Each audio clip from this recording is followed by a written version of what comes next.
আমি বিশেষ করে মেয়ের বাবারা যারা নিজের মেয়ে বিয়ে দেওয়ার জন্য সরকারি চাকরিজীবী খুঁজেন, পয়সাওয়ালা খুঁজেন, বড় বড় পদে থাকা মানুষগুলোকে খুঁজে বেড়ান, আমি তাদেরকে বলি আপনার মেয়ের জন্য ফজরের নামাজের সামনের কাতারে থাকা যুবকগুলোকে খুঁজে বের করেন।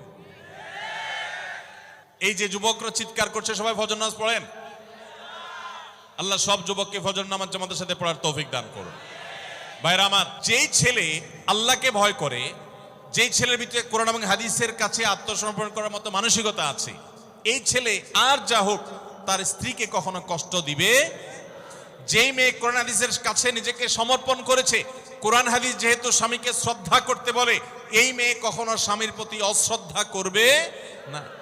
অতএব দাম্পত্য জীবনের অনেক গুরুত্বপূর্ণ একটা পয়েন্ট হলো এটা যে আপনি তার রূপ লাবণ্য, সামাজিক অবস্থান, সম্পদ, পয়সা কড়ি এগুলো দেখেন বা না দেখেন, প্রধান বিবেচ্য বিষয় হবে তার ধার্মিকতা।